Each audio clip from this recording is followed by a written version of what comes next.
Luc chapitre 12, versets 16 à 21. Et il leur dit, c'est Jésus qui parle, hein, et il leur dit cette parabole.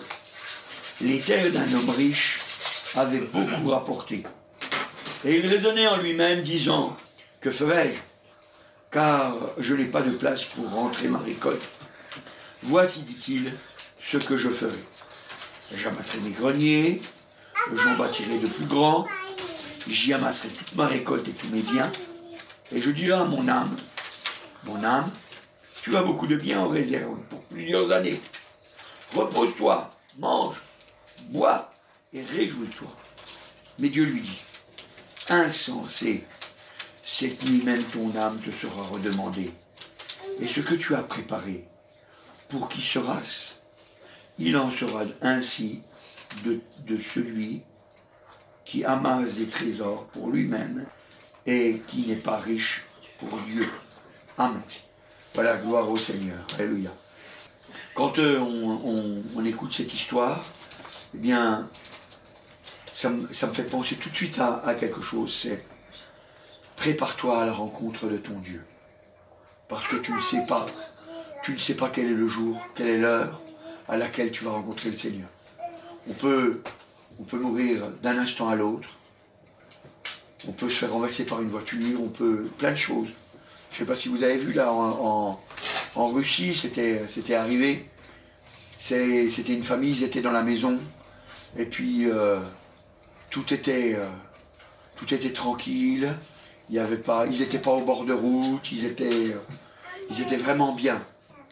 Et puis, qu'est-ce qui s'est passé? Il y a un météore, une météorite, un météore qui est venu, et puis il a traversé l'espace, et puis il a tapé dans la maison, il a fait un gros trou par terre. Il est vrai qu'il n'y a pas eu de mort, mais s'il y a eu quelqu'un à cet endroit-là, eh ben, il aurait été mort. Pour dire que même des fois, des choses qu'on ne s'imagine même pas, que ça peut arriver. À Nice, il y a quelques années en arrière, je crois qu'il y a une dizaine d'années en arrière, à Nice, c'était à Nice en France, hein. À Nice, il y avait la plage, elle était bondée. La plage, elle était bondée, hein, il y avait plein de monde sur la plage. Et puis, il y avait un soleil magnifique, un grand soleil, le temps était doux. C'était vraiment très calme, la mer était calme, le drapeau était vert, c'était magnifique. Et là, de on ne sait où, il a surgi un éclair, et puis hop, il a tué une personne au milieu de toute la foule, il a tué une personne, qu'une. Les autres se sont levés, ils se sont partis en courant tellement ils ont eu peur. Mais une personne, c'est vrai, c'est ce qui arrivait. C'est arrivé en France, hein, vous pouvez le retrouver sur Internet. Hein. Une personne, c'est arrivé, ça est passé au journal télévisé et tout. Et ils n'ont pas compris quoi. Ils n'ont pas eu d'explication, Et puis elle était là. Et vous croyez que là, au milieu de la foule, elle pensait qu'elle allait mourir? Non. Et puis, là, je parle que des cas assez bizarres, quoi. Que des cas assez bizarres. Mais vous avez tous les cas de gens qui, comme le journaliste, je me souviens plus son nom, mais il faut le retrouver. Il est mort d'une crise cardiaque alors qu'une semaine avant, il avait été voir le médecin, et puis le médecin, il dit, vous avez un cœur de centenaire. Et puis une semaine après, il mourait d'une crise cardiaque. Vous voyez, on ne peut pas. Donc c'est pour ça que ce matin, je voudrais dire, en lisant cette histoire, prépare-toi à la rencontre de ton Dieu. Parce que nous ne savons pas. Nous ne savons pas quand est-ce que ça arrive. Alléluia. Alors quand on regarde cette histoire, qu'est-ce qu'on s'aperçoit? Eh bien, on s'aperçoit que c'était pas un homme méchant. Ce n'était pas un homme méchant. Il est dit au verset 16, il dit, les terres d'un homme riche avaient beaucoup rapporté. Si. On pourrait dire même, il a été béni, quoi. Il a été béni, ses terres ont beaucoup rapporté. La Bible ne nous dit pas que c'était quelqu'un de méchant, ne nous dit pas que c'était quelqu'un d'avare, ne nous dit pas... Non. Non, elle ne nous dit pas ça. Elle nous dit juste que c'est quelqu'un qui... ses terres avaient beaucoup rapporté. Voilà ce qu'elle nous dit de lui. Elle nous donne d'autres précisions. Elle nous dit aussi, voilà comment il pensait les choses. Alors il disait... Donc il raisonnait en lui-même, disant, que ferai-je? Car je n'ai plus de place pour rentrer ma récolte. Donc ça veut dire que ses greniers étaient déjà pleins. Il était déjà dans l'abondance. Il avait beaucoup travaillé, cet homme. Il avait beaucoup travaillé. Il réfléchissait à comment il allait faire, comment il allait construire d'autres greniers, puisqu'il dit, que ferai-je? Car je n'ai pas de place pour rentrer ma récolte. Voici ce que je ferai. J'abattrai mes greniers, j'en bâtirai de plus grands, j'y amasserai toute ma récolte et tous mes biens. C'était pas une mauvaise pensée. C'était pas un mauvais désir. Un désir normal d'homme qui travaille et qui cherche à réussir. Il dit aussi, au verset 19, et je dirai à mon âme, tu as beaucoup de biens en réserve pour plusieurs années. Repose-toi, mange, bois et réjouis-toi. Il voulait juste vivre. Il voulait juste profiter de la vie. Juste profiter de la vie. C'est tout ce qu'il voulait. Et le Seigneur, il lui dira, insensé. Il lui dira, insensé. Insensé. Pourquoi est-ce qu'il lui dit insensé, le Seigneur? Il lui dit insensé parce que il ne s'occupe pas de son âme. Il ne s'occupe pas de son âme. Il ne cherche pas à travailler pour lui. C'est pour ça que le Seigneur lui dit insensé. Il lui dit au verset 20, mais Dieu lui dit insensé, cette nuit même ton âme te sera redemandée. Et ce que tu as préparé, pour qui sera-ce? Seigneur, il lui parle. Il lui dit, voilà, ton âme te sera redemandée. Ton âme te sera redemandée, tout ce que tu as préparé. Tout ce que tu as préparé, tout l'espoir que tu avais dans cette vie, où est-ce qu'il va passer? Ça va être tout anéanti. Et vous voyez, on a souvent cette tendance à faire pareil que cet homme. On a souvent cette tendance, on dit, ouais, ben, je vais me faire une belle maison, je vais aller au cinéma, je vais aller, je sais pas où, moi, tous les trucs où on peut aller, quoi. Et puis, on n'y voit pas de mal. On n'y voit pas de mal. Oui, mais le mal, c'est que tu le mets en premier. Tu le mets en premier. Tu ne mets pas Dieu en premier dans ta vie. C'est ça le mal. Et quand on ne met pas Dieu en premier dans sa vie, alors tout ce qu'on fait, ça ne sert à rien. Tout ce qu'on fait, ça ne sert à rien. Vous voyez, si cet homme, il avait décidé de mettre en premier le Seigneur, il aurait su qu'il allait abandonner sur la terre tous ses biens, toutes ses richesses. Mais il ne se serait pas attaché à ses biens, à ses richesses. Il aurait cherché à travailler encore mieux pour le Seigneur. Il aurait cherché à mieux être utile pour le Seigneur. C'est vrai que nos pensées nous poussent facilement à vivre pour ce monde. Je voudrais que vous compreniez que votre vie, elle doit être pour Jésus. Que votre vie, elle doit être pour Jésus. Et si jamais vous voulez mettre votre vie pour Jésus, alors vous serez bénis, alléluia. La bénédiction viendra sur vous. Vous savez, cet homme, il ne pensait pas faire mal. Il ne pensait pas faire mal. Cet homme, il pensait juste à vivre. Mais il avait oublié une chose. C'est qu'on n'a qu'une seule vie. C'est qu'on n'a qu'une seule vie. La Bible nous dit dans Hébreux au chapitre 9 et au verset 27, et comme il est réservé aux hommes de mourir une seule fois, après quoi vient le jugement. Après quoi vient le jugement. Il y a un jugement après la mort. Il y a un jugement après la mort. Vous savez, des fois, les gens ils croient qu'ils peuvent vivre. Et puis ils s'en moquer, se dire, oh, on verra bien. Mais ils le verront. Ils le verront. savez, c'est terrible. Il y en a qui se réveillent morts. Mais ils sont morts, mais 2 fois morts. Parce qu'ils ne vont pas aller au ciel. Morts parce qu'ils ne connaissaient pas Jésus. Et morts parce qu'ils ne vont pas aller au ciel.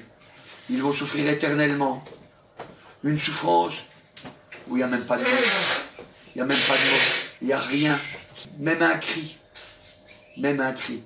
Ça n'exprimerait pas la souffrance de tous ces gens qui vont arriver devant Dieu en pensant qu'ils ne seront pas jugés. Mais après quoi vient le jugement, il est dit. C'est-à-dire, après la mort. Une fois qu'on est mort, alors il va y avoir un jugement. Vous savez, c'est pour ça, des fois, quand on me dit, oui, mais c'est pas juste sur la terre. Je dis, peut-être. Peut-être que c'est pas juste. Mais je sais une chose. C'est un jour la justice aura lieu. C'est pour ça que ça ne fait pas peur. Ça ne fait pas peur d'obéir au Seigneur. Même si on sait que les gens ne sont pas justes avec nous. Mais on a décidé d'obéir. Parce qu'on sait qu'il y aura une justice après. Il y aura une justice après. Oh, vous savez, mes frères, mes sœurs, alléluia. Accrochez-vous au Seigneur, alléluia. On n'est pas meilleur que cet homme. La Bible nous dit dans Ésaïe au chapitre 64 et au verset 5. Nous sommes tous comme des impurs et toute notre justice est comme un vêtement souillé. Nous sommes tous flétris comme une feuille et nos crimes nous emportent comme le vent. Voyez, on est tous souillés. On est tous souillés. Il n'y en a pas un pour rattraper l'autre. Nous sommes tous souillés. Pourtant, malgré tout, tous ne vont pas aller en enfer. Tous ne vont pas aller en enfer. Seulement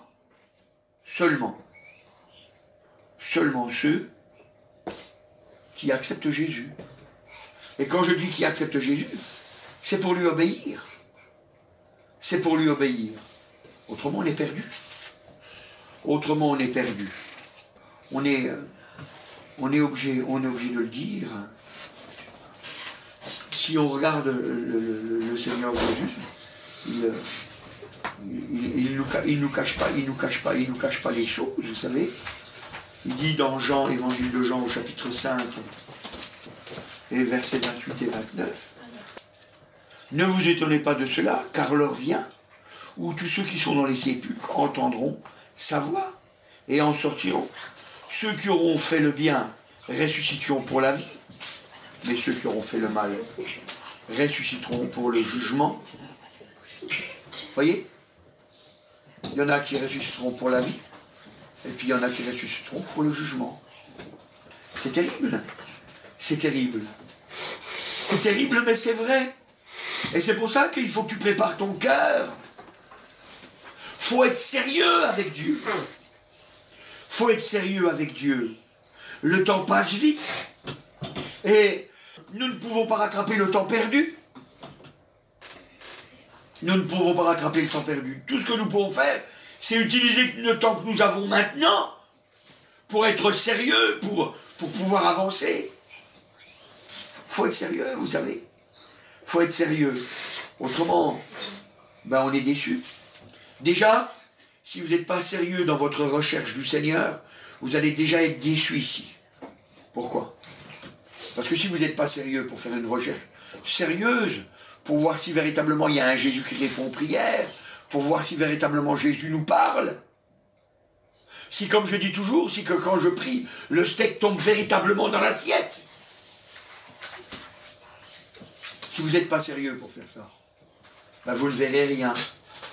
Et vous ne saurez toujours pas si c'est vrai ou si c'est faux. Mais vous pourrez toujours vous leurrer. Vous savez ce que c'est un leurre? Un leurre, c'est quelque chose qui fait croire que c'est la chose, mais ça ne l'est pas. Alors effectivement, on utilise aussi les leurres pour les oiseaux, par exemple.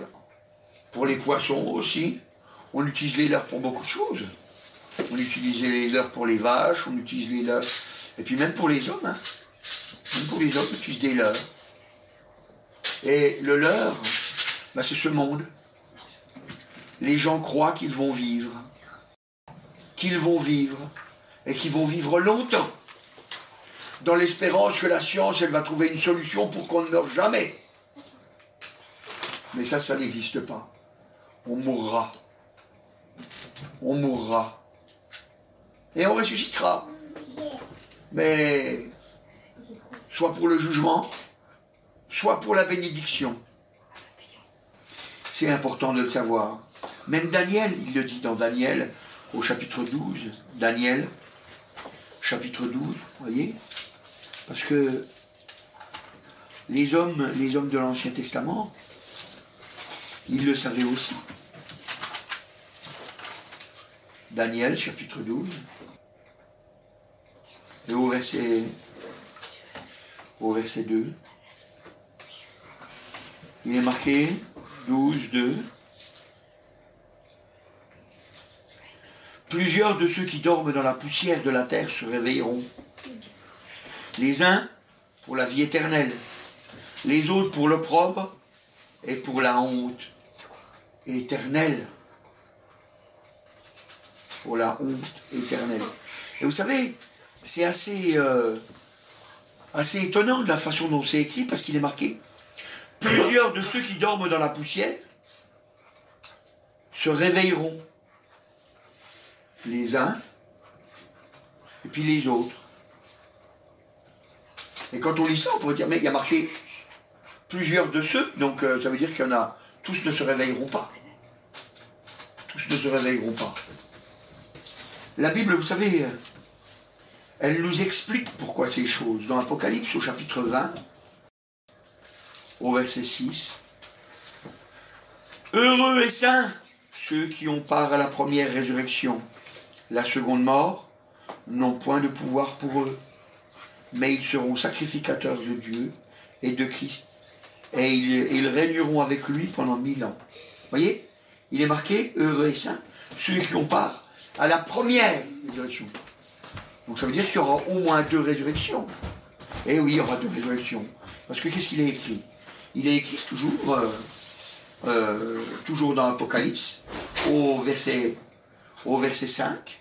« Les autres morts ne revinrent point à la vie jusqu'à ce que les 1000 ans soient accomplis. » C'est la première résurrection.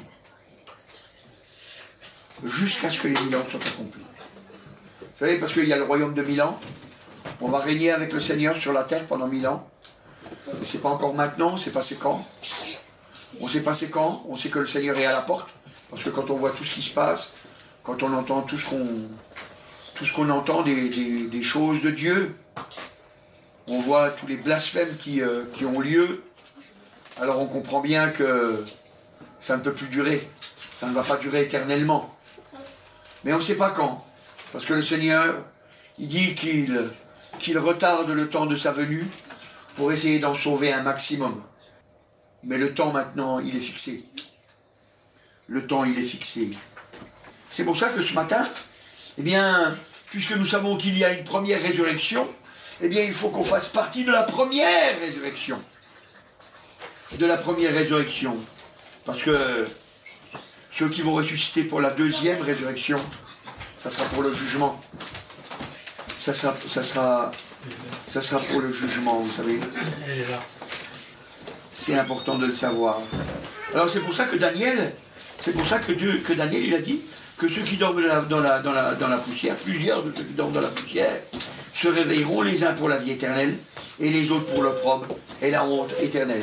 Parce que Daniel, il avait eu des visions et puis il savait déjà des choses de l'avenir que Dieu avait préparé d'avance.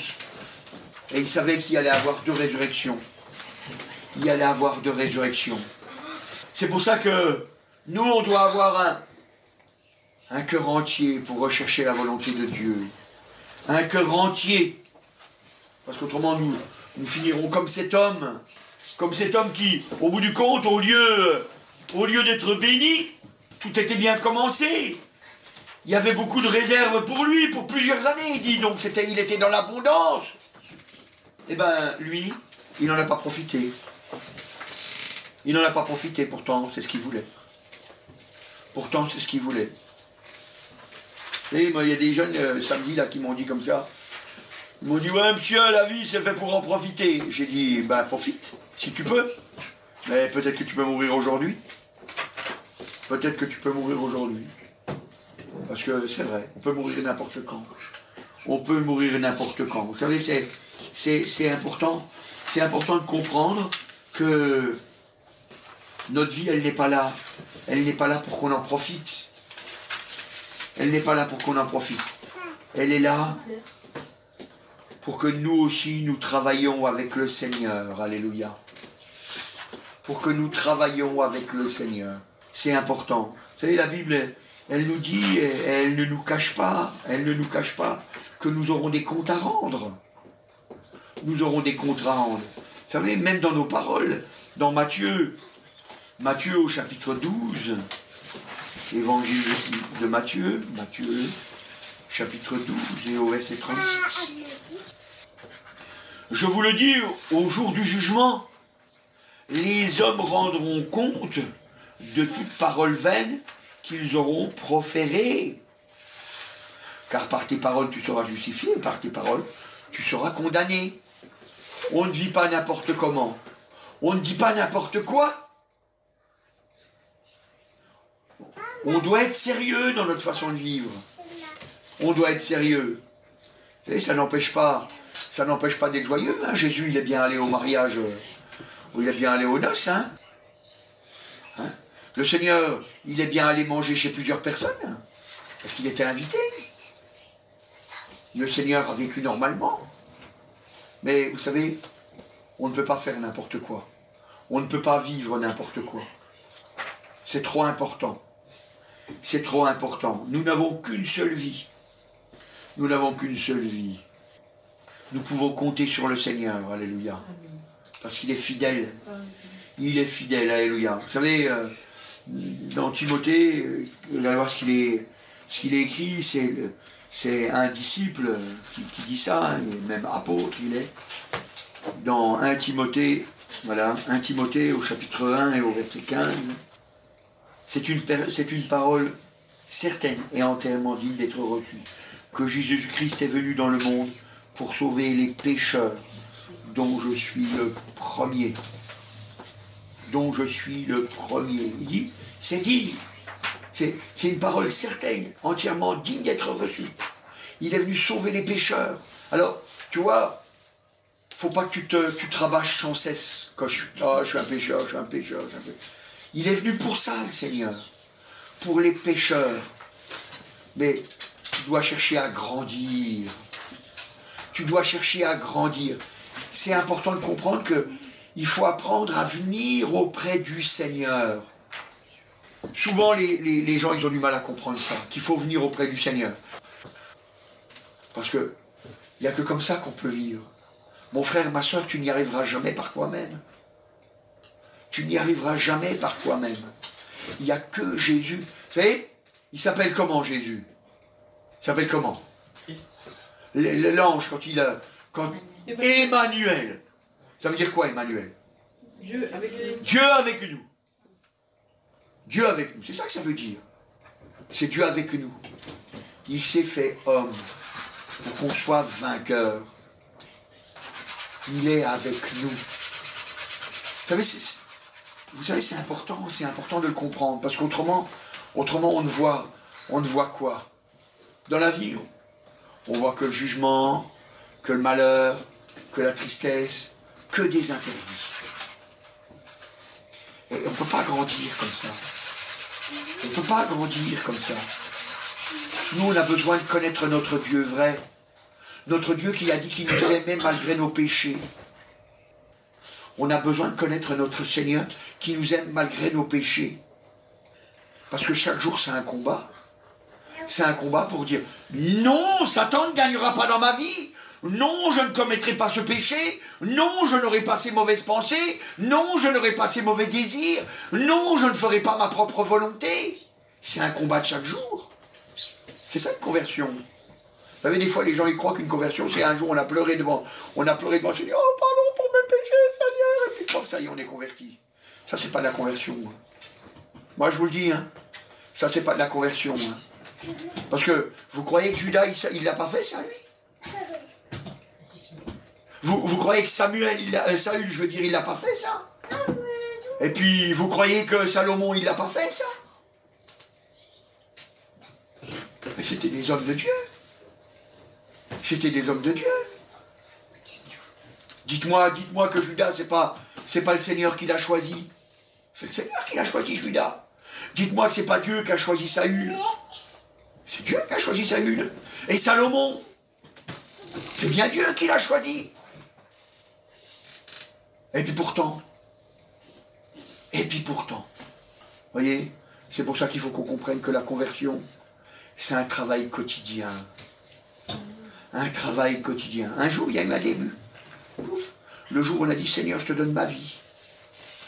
Et on a vu que plus le temps passe, plus on a de difficulté à la donner notre vie, parce qu'on veut la garder.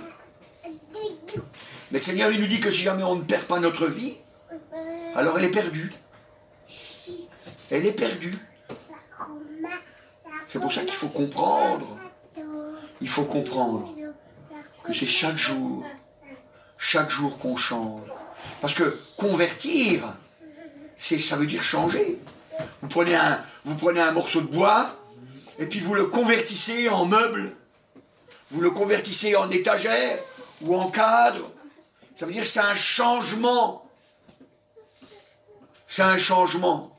Et tant que c'est pas arrivé à ce que ça doit être, alors il doit être travaillé. On continue la conversion. C'est important. C'est important de le savoir. Autrement, on se leurre. Autrement, on se leurre. C'est vrai que chacun nous rendra compte. C'est vrai. Chacun nous rendra compte. Mais on doit le dire. On doit le dire. Si jamais on veut réussir, alors il faut travailler avec Dieu. Et la première personne à qui tu dois témoigner, c'est à toi-même. C'est à toi-même.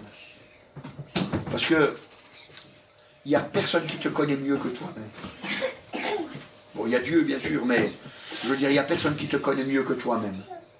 Tu sais, tu peux te mentir à toi-même. C'est pour ça que tu as besoin du Seigneur. Parce que lui, il va toujours te dire la vérité. Lui, il va toujours te révéler exactement ce que tu as dans ton cœur. Il ne va pas te laisser t'endormir sur ton péché. Si tu viens avec lui, alors là, oui, effectivement, tu vas comprendre. Tu vas comprendre, alléluia, que tu as besoin de changer chaque jour. Tu as besoin d'être transformé chaque jour. Et vous savez, je vous le dis, hein, moi, quand j'ai fait ce message, je l'ai fait pour moi. Je sais qu'il est pour vous aussi, mais il est pour moi. Parce qu'on est tous les mêmes. Vous savez, il faut comprendre, hein. Il faut comprendre. L'œuvre de Dieu, elle est comme ça. Dieu, il prend des hommes. Pas des hommes parfaits. Il prend des hommes. Il prend des hommes. Et puis il les utilise.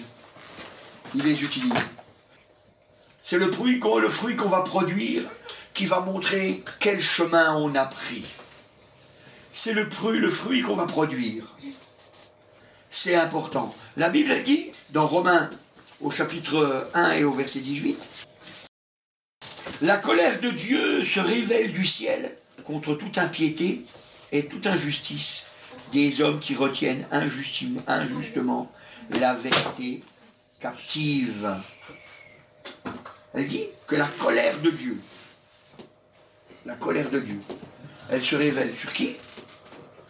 Sur toute impiété et toute injustice des hommes. Il n'est pas dit, oui, mais il y en a qui font exception. Il dit tous ceux.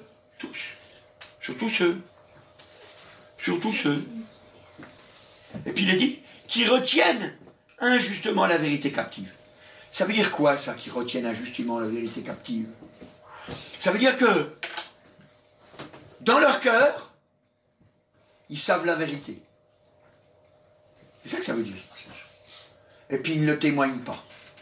C'est ça que ça veut dire. Ils ne le témoignent pas. Ils ne le disent pas. Alors il y en a qui vont me dire, mais moi je le dis, moi. Moi je le dis, hein. Moi je le dis. Mais la vérité c'est quoi? La vérité, c'est que je suis un pécheur, que j'ai besoin de Jésus. C'est ça la vérité. Je suis un pécheur, j'ai besoin de Jésus. Et j'ai besoin de témoigner que c'est Jésus qui me transforme. Et que je suis obligé de crier, que je suis obligé de lutter, que je suis obligé de pleurer pour que la transformation, elle puisse se faire. Parce qu'autrement, je n'y arrive pas. Parce que mon cœur est rebelle. Et si jamais je veux faire croire que je suis meilleur que les autres, alors je retiens la vérité captive. Parce que je fais croire aux autres, on est arrivé à la perfection. Et ça, c'est un péché. C'est un péché, c'est pour ça que Dieu se met en colère. Parce qu'on doit dire aux gens la vérité. On doit leur dire la vérité. Et si on ne leur dit pas la vérité, ben on est responsable de leur âme. On est responsable de leur âme. C'est important. C'est important. C'est pour ça que je vous dis toujours, vous savez, c'est pas sur moi qu'il faut s'appuyer. C'est sur la parole de Dieu. C'est sur la parole de Dieu. Elle est là. Et c'est elle qui transforme nos vies. C'est elle qui nous change. C'est elle qui nous révèle qui nous sommes. C'est important de le comprendre. Voyez, si on revient dans notre première histoire, dans Luc au chapitre 12, et qu'on regarde au verset 20, Dieu lui dit insensé. Dieu lui dit insensé. Ça veut dire, tu n'as pas de sens. Tu n'as pas de sens. Tu veux profiter de la vie. Mais la vie, elle ne t'appartient pas. Insensé. Tu ne sais pas si demain ce sera encore un jour pour toi. Prépare-toi donc aujourd'hui. Parce que c'est aujourd'hui, jour de grâce. Demain, on ne sait pas. Demain, on ne sait pas. C'est aujourd'hui, jour de grâce. Et c'est pour ça que le Seigneur, eh bien, il veut qu'on travaille avec lui. Il veut qu'on travaille avec lui. Alors c'est vrai que le premier travail, c'est sur nous-mêmes. C'est le premier travail. C'est sur nous-mêmes. C'est un combat à mort. Parce que vous savez, il y a des jours où on n'a pas envie de combattre. Vous savez, notre ennemi, le diable, il est là. Il est là pour nous perdre. Il est là pour nous tromper. Il est là parce qu'il ne veut pas qu'on aille au ciel. Il veut qu'on souffre éternellement. Mais nous, on a Jésus. Nous, on a Jésus. C'est pour ça qu'il faut venir et lui dire. Moi, vous savez, quand j'ai appris à lutter contre le péché, hein, donc je suis venu au Seigneur, au début, je n'avais pas compris comment il fallait lutter contre le péché, moi. Je disais, oh, pardon, Seigneur, pour mon péché, je ne veux plus recommencer. C'est bien, il faut le faire aussi. Oh, Seigneur, je ne veux plus recommencer. Et puis je luttais, je tenais bon, je tenais ferme et tout. Et puis je me disais, mais c'est pas possible, c'est pas possible, c'est pas possible. Alors après, je me posais des questions, je me dis, est-ce que vraiment je veux vivre avec Dieu pour l'éternité? Puisqu'apparemment, ça ne m'intéresse pas, sa façon de voir les choses, ça ne m'intéresse pas. Puis ça me tourmentait, puis vous voyez, c'est terrible, c'est terrible. Et puis, merci Seigneur, je suis tombé sur un homme, c'était un homme négligé. Quand je dis négligé, je ne veux pas dire sa personne était négligée. C'est-à-dire il était négligé des autres, parce qu'il ne payait pas de mine dans l'église. Et puis, mais il était là aux réunions, mais il ne payait pas de mine dans l'église. On l'entendait prier, on l'entendait chanter, il était là régulièrement, mais il ne payait pas de mine. Et puis, j'étais seul avec lui, puis il m'a confessé un de ses péchés, puis il m'a dit, oh, regarde ce qui m'est arrivé, Michel. Puis, hop, il m'a dit son péché. Puis il m'a dit, j'arrivais pas à m'en sortir. Alors j'ai crié au Seigneur, et puis je lui ai dit, voilà, Seigneur, voilà tel péché, j'arrive pas à m'en sortir par ce péché, parce que je l'aime plus que toi. Et puis, il continue à aller dans ce péché-là, et puis le Seigneur l'a délivré de ce péché-là, parce qu'il a tellement pleuré pour son péché. Et puis il lui avouait comment il ne pouvait pas s'en sortir. Ben, vous voyez, ça a touché mon cœur. 30 ans après, je me rappelle encore. Je me souviens encore que, ben c'est vrai, il faut pleurer pour notre péché. Il faut venir auprès du Seigneur et lui avouer comment on l'aime, notre péché. Comment on l'aime, notre péché. savez, ça veut dire qu'il faut réfléchir. Il faut réfléchir. Qu'est-ce qui fait que je l'aime, mon péché? Vous savez, vous pouvez demander pardon sans arrêt. Hein. Sans arrêt, vous pouvez demander pardon. Mais tant que vous ne vous êtes pas décidé véritablement, il n'y aura pas de changement dans vos vies. Il n'y aura pas de changement dans vos vies. Vous allez vous faire croire des mensonges. Vous allez être perdus. Je vous dis la vérité. Je vous dis la vérité. Donc ça, c'est le premier travail. Un travail sur soi. Ouvrir avec Dieu, ça commence par là. Si jamais tu fais un bon travail, alors à ce moment-là, comme il est dit dans Romains au chapitre 20 au verset 18, alors c'est vrai que la colère de Dieu se révèle contre toute impiété et toute injustice des hommes qui retiennent injustement la vérité captive. Mais ça veut dire aussi que la bénédiction vient sur toi à partir du moment où tu ne retiens plus la vérité captive. C'est ça aussi que ça veut dire. Ça veut dire que à ce moment-là, tu vas te révéler vraiment comme tu es. Et puis Dieu va pouvoir changer véritablement ta vie. Et puis là, à ce moment-là, quand tu vas parler aux gens, tu sauras ce qu'il faut leur dire. Tu sauras ce qu'il faut leur dire.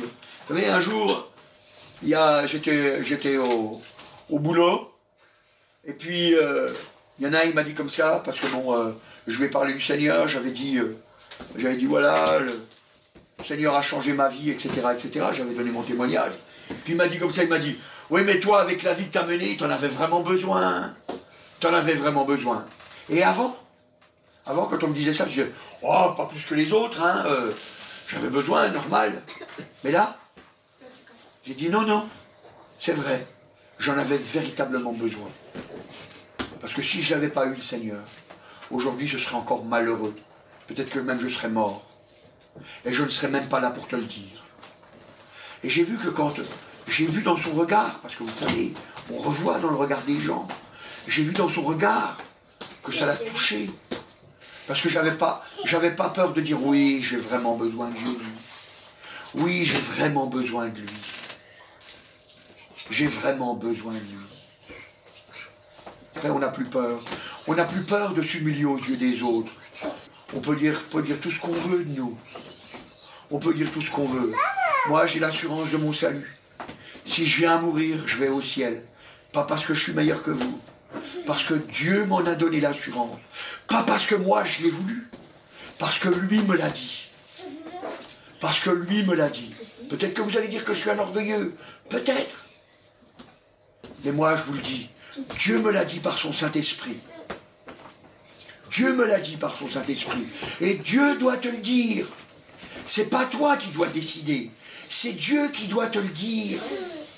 C'est lui qui doit te le dire. C'est lui qui doit te convaincre. Parce que vous savez, on peut s'en inventer des histoires. Et on en connaît plein des gens qui s'inventent des histoires. Qui disent, moi je suis converti, mais ils ne le sont pas. Ils ne le sont pas. Et pourquoi ils ne le sont pas? Parce que le fruit qu'ils portent montre qu'ils ne le sont pas. C'est important de comprendre que Dieu veut qu'on parle de ce qu'il a fait pour nous. Vous savez, l'apôtre Paul, il l'a dit, il a témoigné. Il l'a dit lui-même, il a dit qu'il ne s'était pas converti. Pourquoi il ne s'était pas converti? Il dit que c'était par orgueil. L'orgueil de sa religion. C'est pour ça qu'il ne s'était pas converti. Mais quand le Seigneur l'a arrêté sur la route, quand il s'est laissé faire par le Seigneur, alors à ce moment-là, sa vie elle a changé. Vous savez, tout apôtre qu'il était, il n'a pas hésité à monter voir les autres apôtres pour voir si oui ou non il fallait circoncire les gens. Il n'a pas eu peur. Il dira lui-même pour ne pas avoir travaillé en vain. Vous savez, il faut pas avoir peur. Faut pas avoir peur. Faut regarder le fruit que ça produit. Le fruit que ça produit. Parce que c'est important de le savoir. Parce que sauver, on peut l'être comme à travers du feu, mais sans récompense. La Bible nous dit dans 1 Corinthiens, chapitre 3, 1 Corinthiens, chapitre 3, versets 9 à 15. Corinthiens chapitre 3, versets 9 à 15. Il dit, car nous sommes ouvriers avec Dieu. Ben oui, maintenant, à partir du moment où c'est bon, on a accepté, on est ouvrier avec Dieu.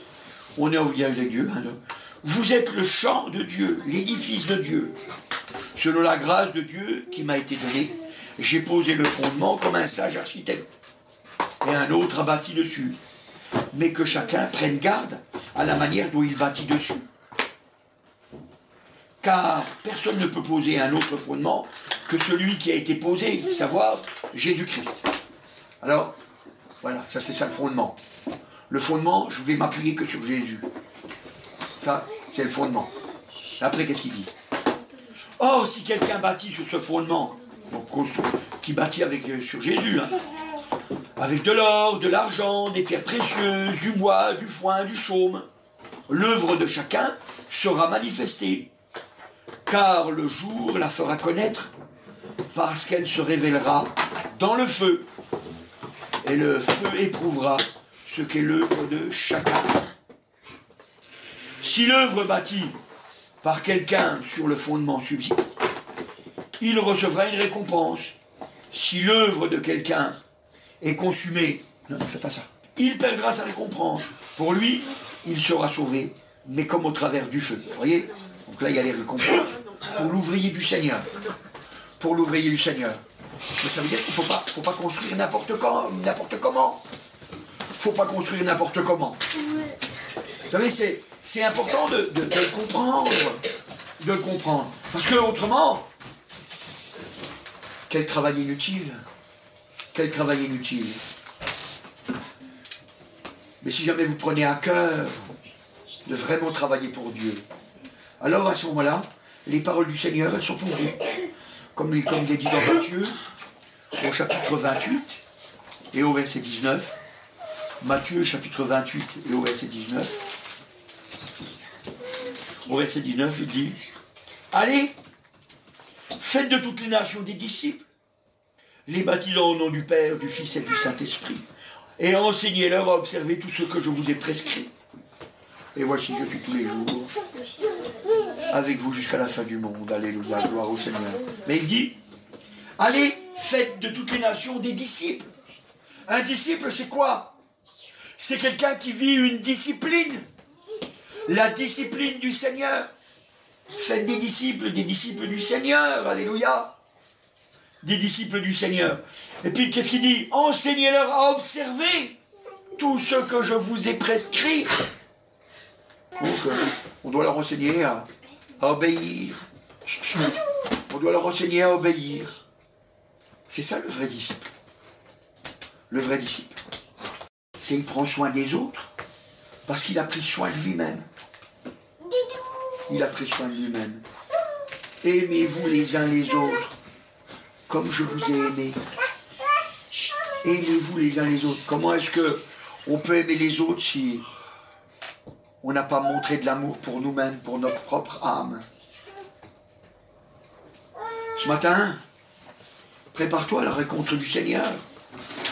Parce qu'on ne sait pas c'est quand. Amen.